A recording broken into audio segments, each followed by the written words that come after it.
Hello po mga kabayan, kamusta po kayo? Sana po nasa maayos po kayong kalagayan. Muli po, ang inyong po lingkod, si Kamano ay nagbabalik po muli at tayo po ay magsama-sama magkumentuhan dito po sa Tambayang Makabayan. Mag-umpisa na po tayo, kumentuhan po natin ang masamang panahon po sa ating bansa na umiiral po ang habagat. Kaya po nilulubog po tayo sa baha. Hindi lang po ang halos buong Luzon po ay nakakaranas po ng pagbaha. Lalo-lalo po ang siyempre po Bulacan, Metro Manila at siyempre hanggang norte na po 'yan ay nakakaranas po. At ito po Cavite, nakakaranas po, lubog po sila.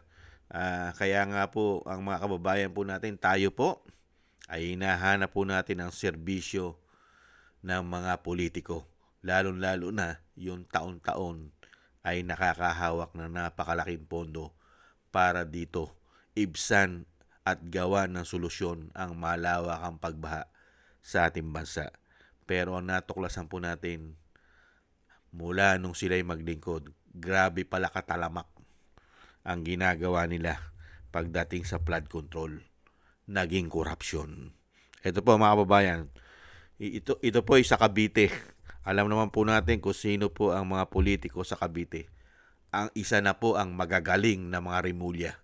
Di ba? May mga rebelya ang mga nahandyan. Pero ang Cavite, ito po. Kaya pala diretso ako dito nun eh. Kaya pala lumakas yung agos papunta doon. Bumagsak kasi yung pader ng sunset. Ang bumagsak? Ikaw bumagsak? Bumagsak po yun. Naganyan yun eh. Hindi tayo nasa Ang may matindi talaga sa atin. sa may mismo kanal. Hindi wala naman dating agos yan. Bukod sa lumaki yung Saka hindi naman nabasa sa atin ng ganyan kalaki. bukod lumaki yung tubig, agos nun doon. Weng! Weng! Weng! Weng! Isang pogi, o pogi.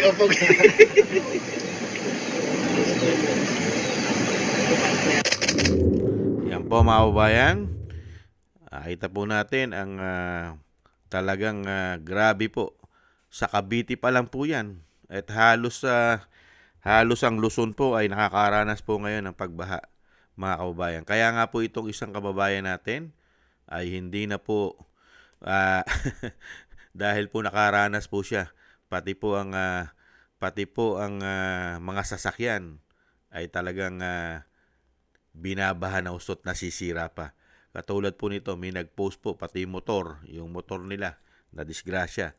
Kaya itong kababayan natin ay napapamura na lang sa nangyayari po sa ating bansa. Ito po, pakinggan po natin siya at siya'y napapamura. Minumura pa si BBM.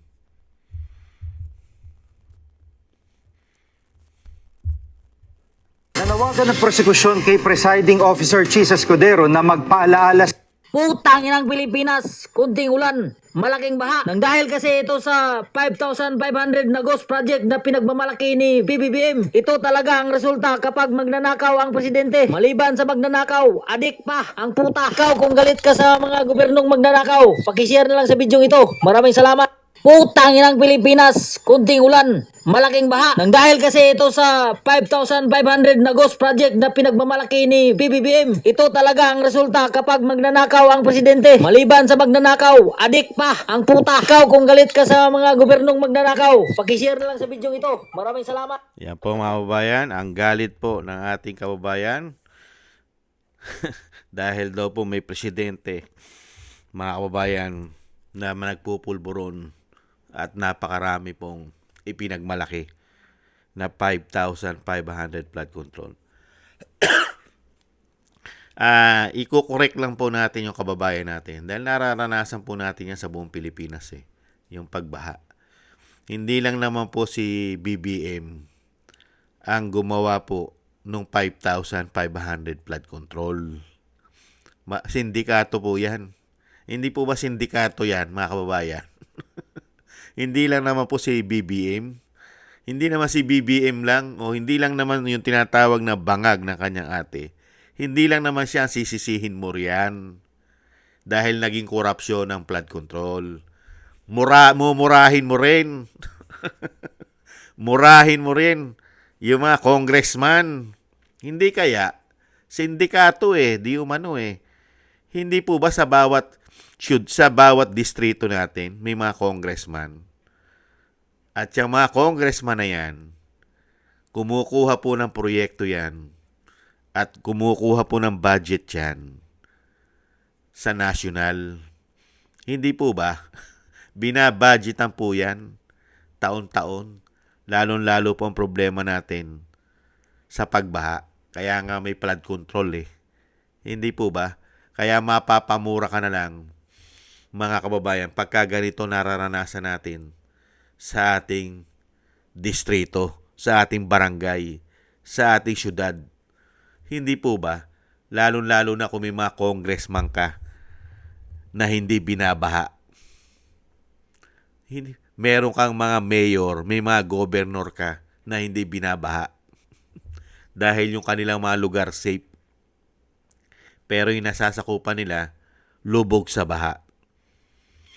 Ibang klase. Kaya mga kababayan, habang nararanasan po ng taong bayan, nararanasan po natin ang paglubog ng baha o pagbaha sa ating mga barangay, sa ating mga probinsya, sa ating mga syudad. Maaalala mo talaga ang ginawang kawalanghyan ng mga politiko sa ating bansa. Napakatagal na panahon na po. Ginagatasan lang po ang taong bayan. Taon-taon po, grabe po ang kinukuha po nila at nilalaan na proyekto, pondo para po rito sa sinasabi po nila na ang Pilipinas ay hindi na raw lulubugin. Ayon po yan sa sinasabing presidente na bangag. Dahil napakarami na pong proyekto na sila po ay planado na at karamihan pa ay natapos na. Hindi po ba? Kaya po sa lahat sa 10 po sinabi o sinabing sa 100 sinabi, mga kababayan, baka 300 ang sablay. Di umano. Kaya dito po mga kababayan, pag nakikita po natin na bumabaha at hindi na po naibsan sa matagal na panahon, dekada na. Pero yung mga politiko, mga congressman natin, mga representative natin, papalit-palit lang po ang kanilang lahi. Papalit-palit lang asawa, anak, hindi po ba kamag-anak, sila lang po, papalit-palit. Mga kababayan, yan, mapapamura ka na lang sa tagal na nilang naglilingkod sa ating distrito. Ganyan pa rin, walang pagbabago sa ating distrito, sa ating city, syudad, barangay. Hindi ba mapapamura ka na lang? Ano silbi ng mga congressman representative natin sa ating bayan? Sige nga. Ano silbi? Taon-taon na lang, tuwing uulan, habagat pa lang. Hindi pa talaga bagyo, habagat pa lang. Ganito na nangyayari sa atin. Pero ang pera ubos taon-taon. Ubos. Kaya nga po nangungutang pa sila para masolusyonan ang mga programa nila. Pero ganun pa rin po. Nauubos ang pondo, nauubos ang pera ng buwis ng taong bayan. Ang solusyon, baha. Yung sinasabi nila solusyon, ang ibinibigay sa atin, perwisyo. Yan po mga kababayan, pagka ganito pong pagbaha, mga kababayan, at hahanapin po natin ang 5,500 na tapos nitong mga politiko ni PBM, ni tinatawag na bangag na kanyang ate. Pangkalahatan po yan mga kababayan.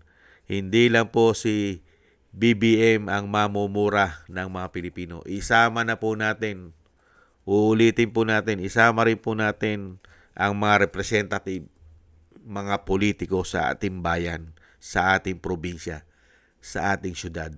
Dahil humahawak din po sila ng proyekto, pera, na buwis natin. Hindi po ba? Kaya nga po dumami buhaya mga kababayan. Dumami po buhaya sa panahon po ngayon. Grabe. Maraming salamat po mga kababayan. Ingat-ingat po kayo. Doble ingat po tayo lahat. Dahil lahat po tayo nakakaranas ng pagbaha. dahil po sa mga politikong magnanakaw. Di umano. Ingat-ingat po kayo at doble ingat po tayo. Maraming salamat po mga kabayan. Thank you po sa inyo sa gusto po ng Tambayang Makabayan. At ganoon din po sa inyo mga nagko-comment, like, share, and subscribe. At patuloy po nagsusubscribe. Maraming salamat po. At ganoon din po sa inyo mga nagbibigay po ng tulong at biyaya. Shoutout po sa inyo lahat. Thank you po. Ingat-ingat po kayo mga kabayan. Doble ingat po tayo. At konting tiis lang po mga kabayan. At makakaraos po tayo sa tamang panahon. God bless po sa inyo. Muli po, paalam. Bye-bye.